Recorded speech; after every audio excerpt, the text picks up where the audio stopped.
Welcome to this very special mini sort of episode of Raidercast, which we've decided to do is going to be a recap of Alfredo's very first time playing Tomb Raider, which, if some of you haven't seen it, we've been playing through the first game. Yeah. Alpha's never played it before. Since the 25th anniversary last month. Yes, since the 25th anniversary last month. For those listening, Alfredo is my husband, who you may remember from the Science of Tomb Raider episode, in which we delved into all things space and Tomb Raider and science, and it was a really cool episode. That's a really cool episode. And not been asked back since. You have, I'm sure. Poor Alfredo. Hashtag poor Alfredo. You're here now. Yes, I am here now. So, yes, congratulations on finishing Tomb Raider 1 for the first time, 25 years later. Well thank you very much. I put a post out the other day on YouTube asking for anyone who's been watching the series, because there's been a lot of comments while we've been playing it. Thank you so much for all the comments. Really made me feel special. Part of the community. Yeah, part of the community. Thank you very much. And yeah, I put a post out just asking if people had other questions that you wanted to basically find out all about. So we've got a lot of questions, so we're going to dive straight into them. Let's go. Let's go.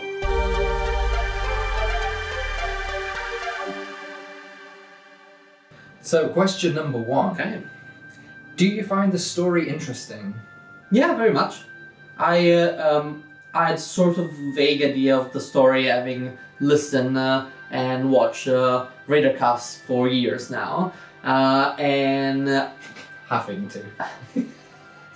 He's my test subject. I'm like, does this sound okay? Yeah, no, having to is the right word. It's like it's not that I must. It's that I'm happy to support. Seriously. Also, this is my second language, so I always have the best intention. It doesn't come through in my words. But yes, I did enjoy the story. I think it is very inventive, and as always, I tried to picture putting myself back into 1996 and what else was out there. So the story is, I think, groundbreaking. You have a female lead, and she is awesome. And you have a female villain, and she's also awesome.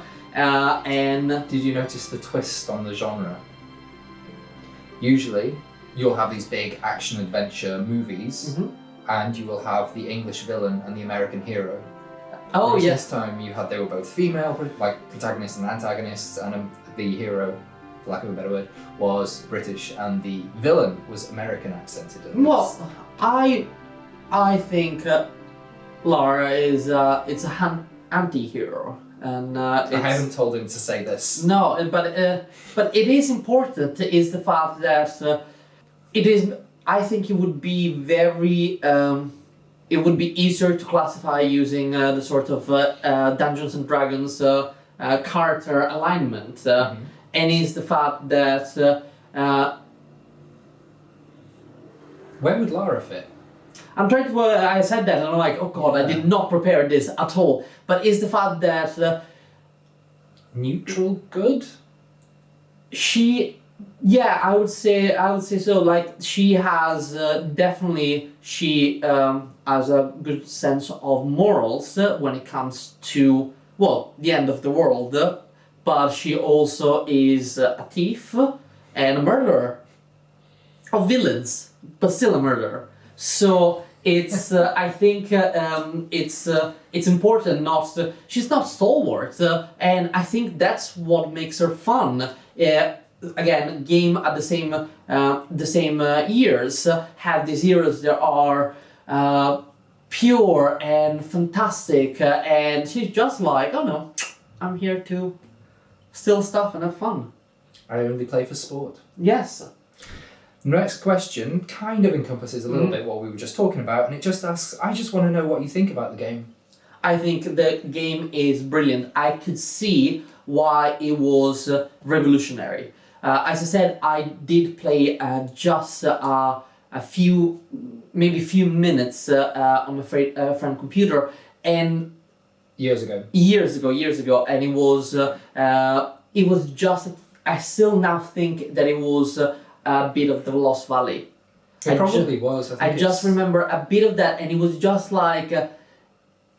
I don't get what this is fun. Why this is fun? I don't get what make this like, oh, this is a fun game. But I was used to different kind of games. It was games that they had a much simpler narrative, and it was very much enemy after enemy after enemy. There was nothing, and I didn't realize that there were puzzles, etc. That I think would have made me Tomb Raider fan immediately. Okay.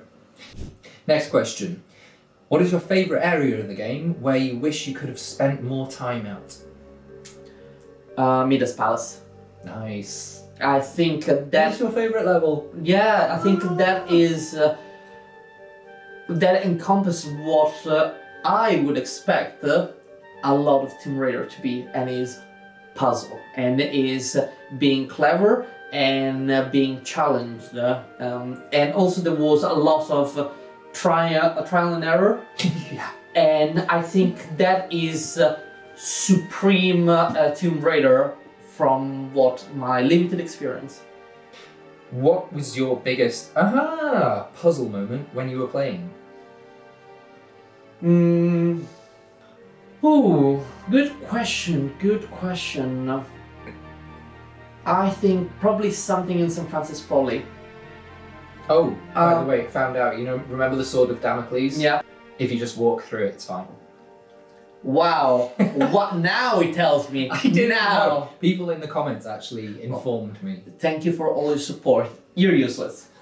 I think, it must be one of my big haha moment was Cistern, when I worked out that to avoid getting killed by the spike in the second door, you needed to flood the chamber. That was very much okay, I need to change things, I need to change the approach. So yes, Cistern was my biggest aha moment. Wonderful. What was your perspective about Tomb Raider before and after playing it? Did anything change now that you've completed it? And what was your favourite moment? Ooh, okay. The reason why I'm into Tomb Raider and I played any of the game is here, next to me. And I have listened and have been sort of adjacent to the community for long enough to have already have enough opinions about Tomb Raider. I think what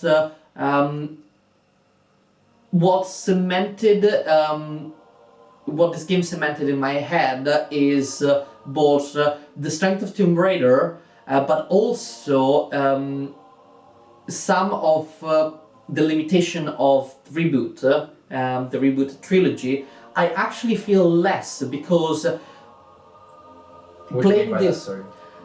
I think so. One of the criticism is like, oh, we're not doing puzzle anymore, and it is a lot. It's a lot simpler. There are different approaches. But what I found is, yes, that is very valid criticism of Reboot, but there's still puzzles are still there. Yeah. Tombs are still there, although tombs are more optional. But none of Reboot is possible without these crucial ideas of who Lara is. And I think, but also of what the first game is like. The first game is created something that was unique 25 years ago and is still unique today. And the Reboot, for as much as changing things and uses modern gameplay, and for as much as you might want to have something different, you need to put the games in context. But I think some of the criticism that before, having only played those and Temple of Osiris, came in as like, oh yes, that is very that is very true based on what I know. But now, based on what I played, I'm like, actually, that criticism, I'm not completely agreeing. Yes, things are simpler, and yes, it's not as puzzly, but you're still solving puzzle. It still has the core elements. It still has the core element. They're not as fundamental. Yeah, they're not as fundamental as they used to be. But also, gaming has evolved so much that a lot of puzzle solving there is because otherwise this game is gonna take 20 minutes to complete. You need to have something that obstacles for your hero journey or your anti-hero journey. But also, you play Tomb Raider 1 and you just look at the last 25 years and I'm like, oh my god, every single game I've played, they looked at the Tomb Raider 1 and was like, how can we ever compete with that? So when you're looking at Reboot, they're literally not only thinking like, oh, how are we competing with stuff like Uncharted, but also Half-Life and Portal in terms of puzzle, in terms of things. Not only you're competing with all that, but you're also competing with, at the time, 17 years worth of legacy, 2013? With Reboot? Yeah, with Reboot. Yes, 17, 18 years. Worth of legacy of... So you're like, how do you compete with that and all the other games that are pretty much looking at your radar something that is nothing that we can compete. So I'm really excited to the new games that are gonna come out, because they're just like, ooh, we need to do even more and compete again with all the original, all the reboots and more. What was your favourite moment of the game? Favorite moment of the game, I think when I managed to do the chambers in Midas Palace with the fire. When it was done. When it was done. When it was done. Very fair. Okay. Are there any games that you would like Chris to experience for the first time that you enjoy playing? We did have one of these moments.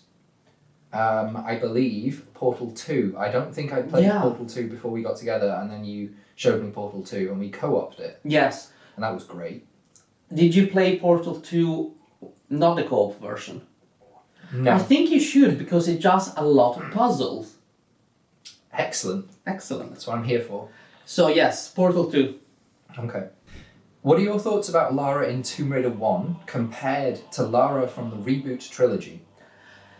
So, well, hashtag no Lara left behind, but I think I did like the idea that the Lara from the trilogy was a prequel Lara. But what we have not seen, I think, and I know that there are complicated timelines problems, but what we have not seen is Lara becoming a anti-hero. What we have been seeing in the Reboot trilogy is Lara being on a hero journey, and yes, killing people, etc. But she feels constantly guilty, but not as guilty as causing a tsunami on the island in Shadow. That should have been very like, oh, okay, maybe she's becoming a sociopath, because they're like, ooh, I killed somebody, I strangled somebody, oh, I feel so bad about this. And I'm like, oh yes, I caused a tsunami. She was very guilty about that. She had this whole, it's all my fault, everyone's dead because of me. And then Jonah was like, it's not all because of you. Well, she did. She was very guilty in that game. I don't know, it just feels that what would be more fun is that the sort of trial and tribulation that you need to put your main character, push her into all these terrible people are out to get me and the world, I shouldn't care about them. I think as well, I think to be fair, I think Reboot did do that a lot, like when she was tearing through hordes of enemies with machine guns and then didn't really mention. Yeah, but I think it needs to be a lot like... it could be more narrative. It could be more narrative, and I think she needs to be start incorporating more of her funny side and sass. Is the fact that I think it is. I think it's important that she has the ear journey, even if even if they really thought this is a Lara that is 15 years younger than the Lara that we meet in the other games. So is a lot less experience and probably still more awful about the world, but put some hints of Trinity are just terrible people, and I'm not going to give them the time of day. And it's something that needs to be expressed. You see, there's always comparison with Indiana Jones, but it is very easy for Indiana Jones to be seen as a hero instead of a anti-hero just like Lara, simply because he's fighting Nazi. Yeah. So is pre-established, we know Nazi are bad, so it's much easier just like, oh yes, he kills them, who cares about that? True. So for Lara and in Reboot,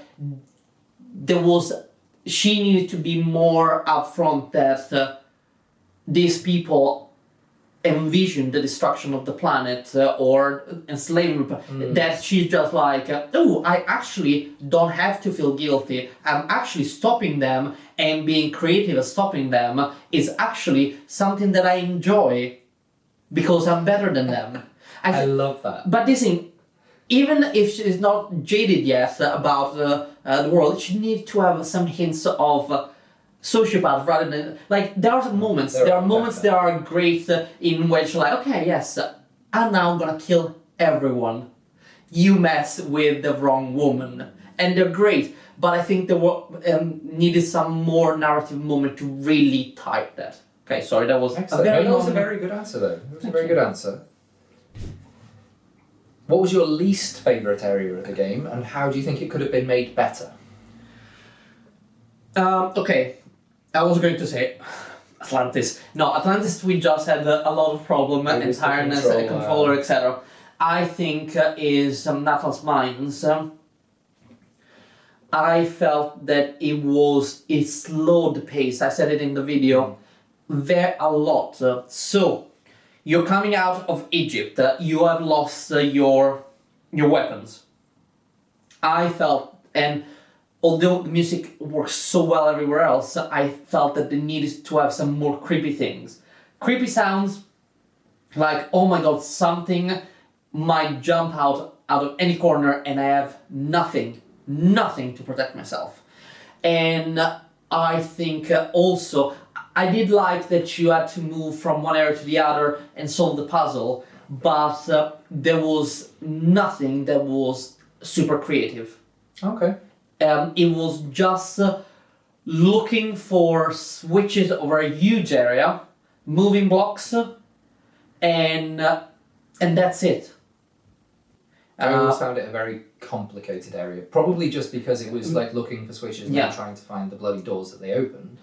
Like for me, good. I have very good memories. So for me, it was just okay. I know where I need to go, and it's just like go. But I felt that it was just like I felt that some complex puzzle that you needed to solve. Then you get the gun, and then you find the first goon. Yeah. And then you have some more puzzle, and then the second goon. I think it needed to be an escalation of thing, and I felt that it didn't need to be spread out quite as much. I think it needed a bit more excitement, and I think also it should have been explicit that we're going to Atlantis. But also I understand that if that was their first level, like, oh, we're going to Atlantis, like, okay, there's no explanation why it is being mined.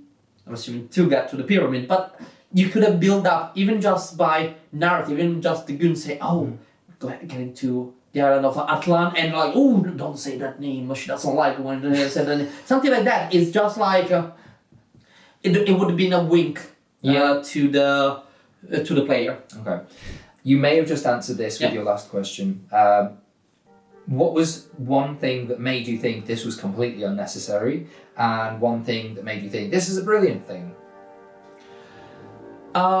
I would say back when I played San Francisco Folly and going up and down, I felt that was unnecessary, but I was still learning. Up and down. Up and down the tower, because everything was in different, like the switches that open the doors. Sorry, yes, yeah. In different places. So I would say probably that. I think at that point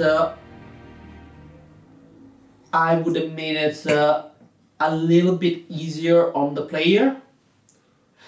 I think for me, in terms of both level and gameplay, this is why I think Great Pyramid, it is fantastic final level. It is brilliant. In terms of challenges and in terms of everything, it's just so good because you are putting to the test everything you learn in the game. You need to be great. I think St. Francis Folly had in places a bit more difficulty than you would expect just after Peru, because Peru it was a bit of a Peru was just like okay, this is, you need to learn how to shoot and jump and be on the lookout for things. St. Francis Folly needed to add more puzzle, but I felt that okay, there was a lot then to focus, like okay, there are the bats. They need to find the switches, and then going up and down, and then there is the tiger, and then there is bloody Pierre down there. There is a lot going on, and it's just like, oh my god, I'm still new at this. So, and one thing that made you think this is a brilliant idea. I think again, Midas Palace, it's just so inventive, it's so great, it is both so difficult in terms of level midway through the game, but also so brilliant that you have a very, very, in a way, tactile puzzle and a lot of different puzzles to get to the ingots. It's just brilliant. Still mad that they use Roman numerals, but I think other than that, it is genius. So, I think one thing I remember you saying during that level was, why are they using Roman numerals? And also in the St. Francis Folly level, why are they mixing Roman gods and Greek gods and characters from mythology? I know, on St. Francis Folly, thinking about that, St. Francis of Assisi lived in the 12th century, so we assume that this was built after the 12th century, so... I would have said before. The Folly at the top, a Folly is like a facade, a fake church. So in my mind, the Folly is that very first area with those columns and the bit with the gorilla, and that was built on top of this ancient structure full of different things, which in my mind, the mixture of different characters is alluding to something that a monomyth, basically. And then it ties into the Roman numerals within a Greek place. You're mixing cultures and alluding that there's something older behind the two that maybe encouraged and used both, and you had these threads stemming back through history, and eventually you get to this prehistoric civilization at the end of the game. You see, is Atlantis behind everything? Let's assume that this is the case. This is why Tomb Raider is so influential, because don't tell me that Chris hasn't described Assassin's Creed to you guys. But yes, like, that could be an explanation, is the fact that I do understand that for puzzles, like, all the design, especially for a game that is 25 years old, it is fantastic. But I did like the changes in architecture. Yeah. But it felt that if I were to approach it in a very, this is needs to assume the realism, there is a sort of cult of Teoken that has first built this tomb and then built upon that, just like you build on top, just like in real life. In real life, and so on top of everything, you have something that is medieval. When the cult was last active, and they pretended it was a Franciscan church, and then underneath there is something that it's. Ancient Greek with Midas. But you see, you would need something that is Greek, but also it's much easier to use Roman numerals to explain the puzzle. I want to hear if your husband thinks these older games offer anything special that the modern ones don't. Oh, absolutely. Like, I think it was at the Video Game Museum, which is next to Bletchley, and they had an S. That's where I started playing. And yes, they had Super Mario, many times spent there. Tetris. We didn't have Zelda. We had our friends with an S at Zelda and Duck Hunt.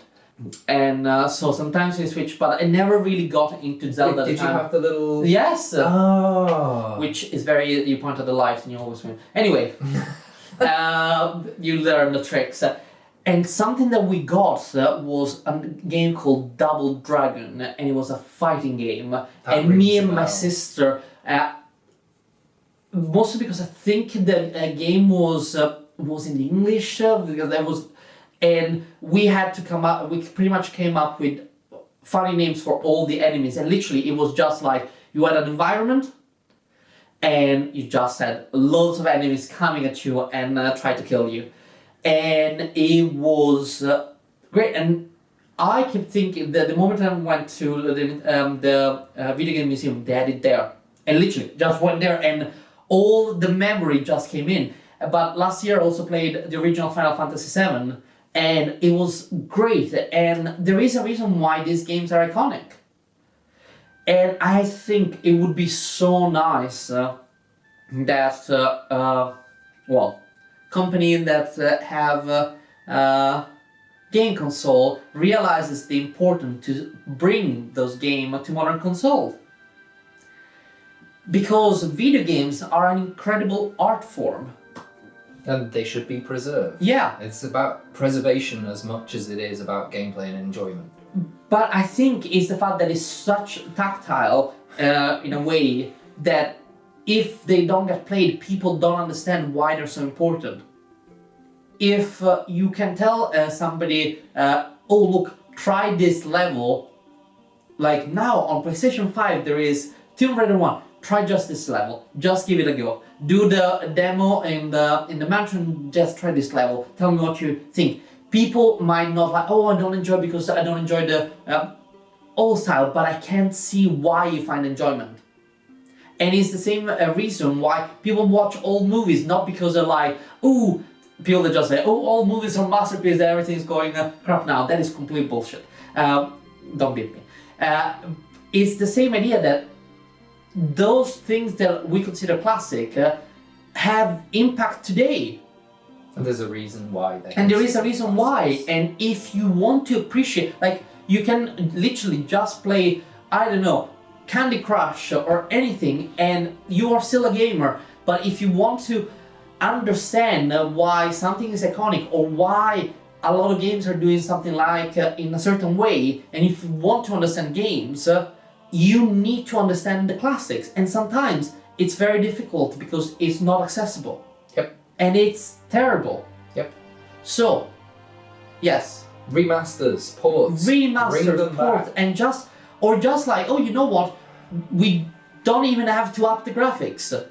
Effectively not. Because it would be nice. But literally, I think if let people play them. Yeah, like if somebody put together, like, you know who you are, put together and just make a modern version with modern graphics of the same game, and literally you're just doing the same thing, same areas, it is just gonna look very pretty. And it doesn't have to be like, ooh, it needs to be a sort of Breath of the Wild expanded. No, just keep the same limited areas, the same nice rocks outcrops, and just have, it would be fantastic. It would be a huge success, mostly because it would be like, oh my god, this is so difficult. How can people do it?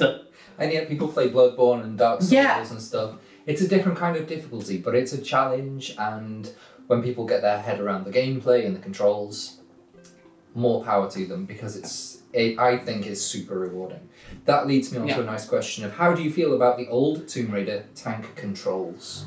Did you have any problem getting to grips with the controls? Yes, very much. You can see how much I was I am into looking around and control my environment in a completely different way. I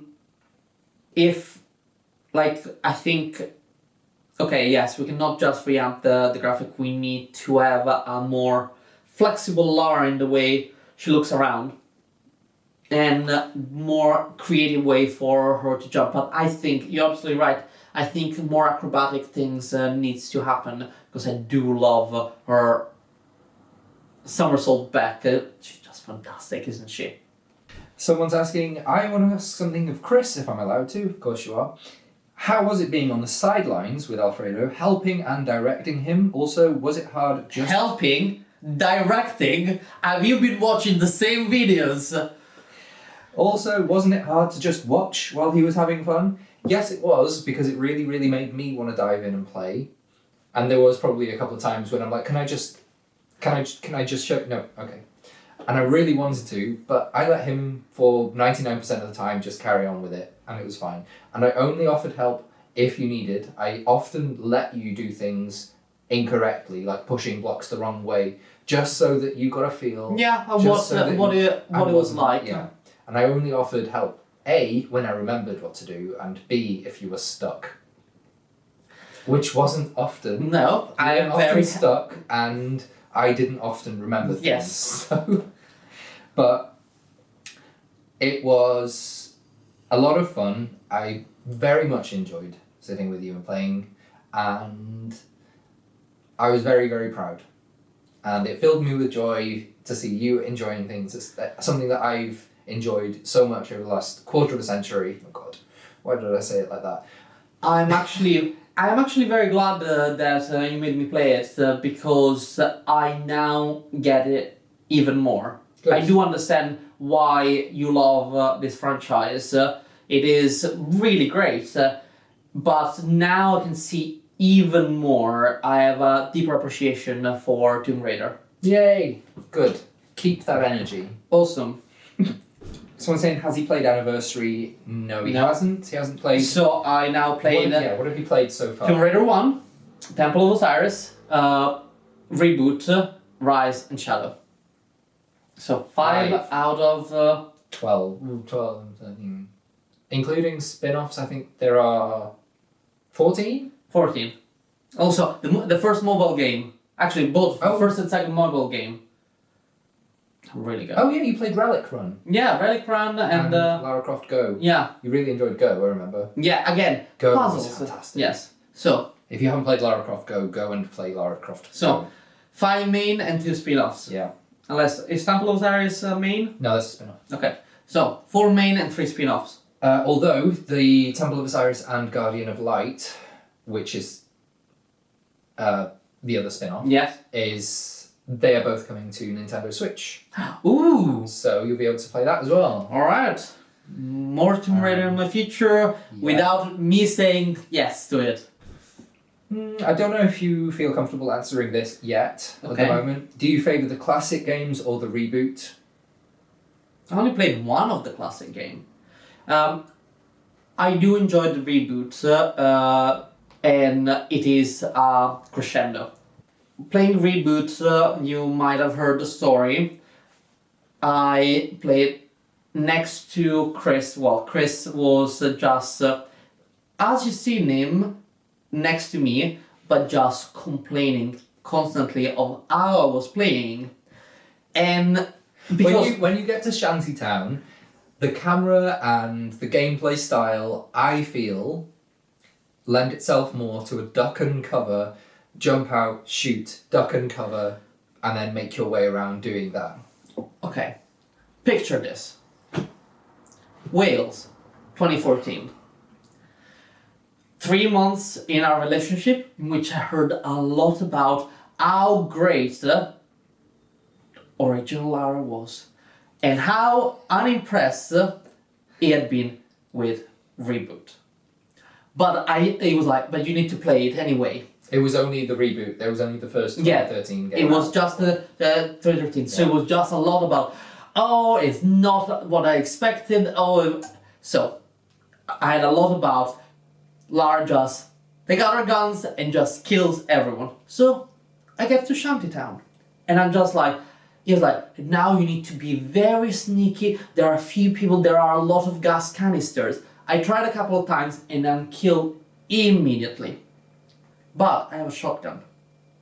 And I'm very bloody good at video games. So I decided to run it. And what I do is I run and shoot the enemies in the face.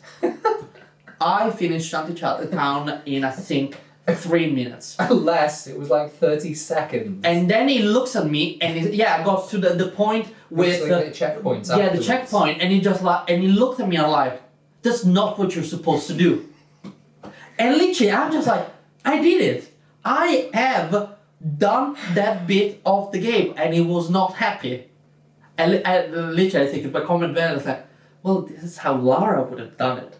Classic Lara would have done it. I can't refute that. And he can't refute that. So, it is too early for me to say, but I then enjoyed Rise very much. I think it was built up both in terms of character, gameplay, story levels, and yes, there was a lot more. I did love the tunes in Rise, and I think Shadow was brilliant in terms of everything. I think everything that worked in Rise was made much better in Shadow, and the things that didn't work in Rise were pretty much sideline or completely disappear, which made me really, really enjoy Shadow. Next one. What was one thing about Tomb Raider 1 that you enjoyed the most while playing it? Puzzles. Chris already mentioned Portal 2. I love puzzle game. It's just so brilliant. So, yes. So it is... it is a Portal household. Yes, it is... something that I really enjoyed, and I've always heard about Tomb Raider, the classic Tomb Raider. There's a lot of puzzle and switches, etc. And I had no idea that I was going to enjoy them quite so much. Aww. So, what was the creepiest moment that made you jump the most? In Egypt, I was going up, I think it was the second level, and I just moved that block, and literally that... the mummy that jumps out. Yeah, you move the block like that is evil. That is just evil. It just comes screeching out of the alcove. Fantastic. Why do you keep mashing the shooting button? I got good by the end of it, but I do. So it doesn't come natural to me thinking that I have a weapon and I just need to hold it down. Someone did point out pressing the button to fire is technically more intuitive, and I do agree with that. And all the modern games I use that have a function of something needs to happen, like even in Tomb Raider, that when you do the things with the ice... the ice pick. The ice pick. Pickaxe? Pickaxe, yeah, sorry. The ice pick is for cocktails. Now the pickaxe, even that, I always preferred the mashing unlike holding. And yes, could be bad for my thumb. It just it didn't come natural to me, and it really did bother me, the idea that it's more natural for the shotgun to be held down than to point and shoot. Fair enough. So that's and I got better though. We've already touched on Portal, but someone's saying, are you a regular gamer? And if yes, what games do you play? I want to know his tastes to evaluate his gaming. Alright, well, I tend to play a lot of games, especially since Chris moved in 6 years ago, because at that point we just increased the games. I have mentioned Portal and Half-Life, Sucker for Civilization, and Age of Empire. Let me tell you about my LAN parties in the late 90s and early 2000s. But I like also actiony stuff, all the Assassin's Creed, love them. Spider-Man, I love Zelda, I love Super Mario, Pokemon. Like, I have a very eclectic taste, I think. There is nothing... I think if I get enjoyment out of it, I will not discount it as, oh no, this is not for me, I only do puzzle, or I only do shooting game. Last year, you played... No, it was last year. You played through the original Final Fantasy VII. Yeah. This year, you played through Tomb Raider 1. Yeah. You played through the... Oh, last year again, you played through the Resident Evil 2 remake. Yes. I think one of the next things that we should get you into is old school Resident Evil. Old school I Resident think Evil. at least the first two games, the original Okay. or the remake of the original, which is the same but better, because it is identical, but it has more things as well. Alright. And the second game as well. Just so you can see Wait. what the old game was like. Oh, playing the... Yeah, the original. The original, But in okay. general, just Resident Evil, I think you should play more of that. I played the several Resident Evil game. I really do enjoy them, although I do scream at the TV a lot because Leon is a stupid twink that cannot run. He's very slow. Yeah. Mr. Mr. X appear in the door and say, "Oh my God, I am so silly. What can I do? Should I run? No, I'm gonna walk." Was there any point that you got lost in the world or in thought, as in, what was this place like before, or how did these people live like this? Like, for example, level 2, you can see where people had their houses, where there were clothes hanging up, where they sleep. I think Colosseum definitely led very much to it. And it was just like, what the hell is going on here? Like, there are doors that are way too high for the audience to come in. There are bits that nobody can access. There are water levels that don't make sense. Spikes. Well, that I would assume, like, okay, we're gonna put spike pits that we can push gladiators and wild beasts out. And mostly it's just like, how? Who's feeding all these animals? Probably cannibalism, and There's not enough, like, a it's a generational... very small gene pool. Yes. Alfredo, what do you think about the sound design of the game in terms of experience? I actually was having a conversation in a previous video, but we cut it, about the sound design. I think the sound design of this game is timeless, and it is like you could bring it to a modern game and it would be perfect for it.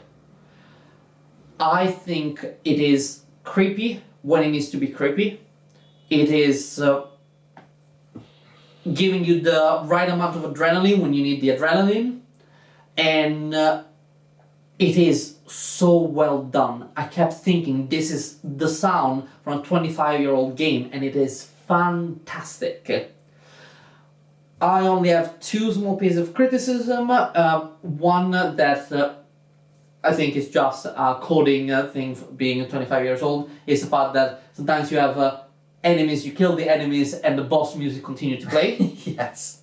Fair. And the second piece, I think Natla deserved her own boss music. Yes, I completely agree. When the first Tomb Raider game was remade and Crystal Dynamics remade everything, they also had someone completely redo the score, which drew heavily from original music, but it also did more. So they must have had exactly the same thought, and they... Natla's theme.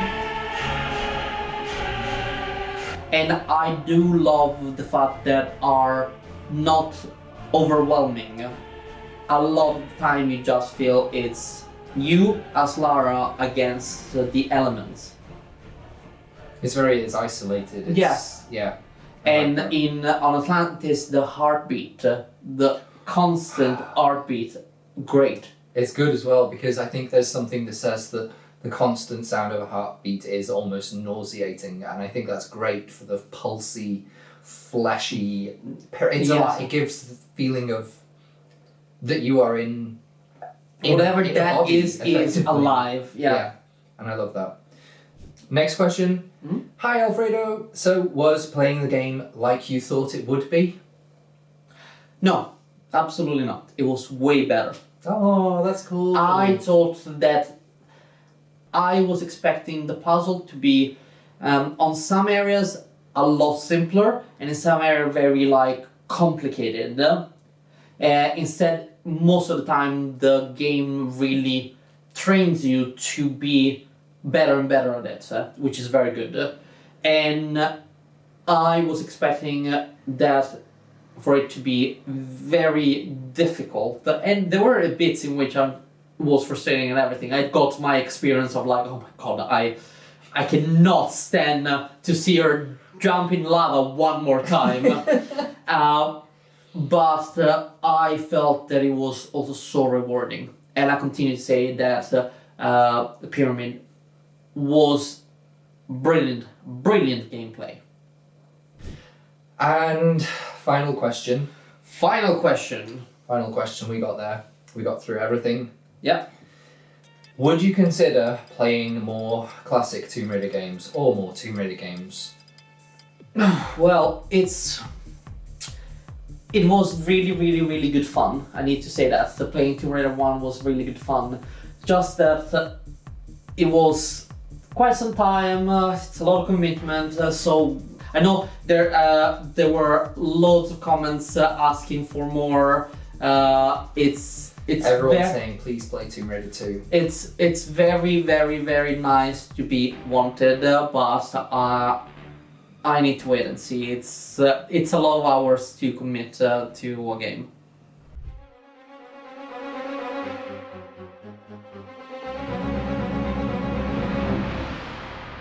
See you next year.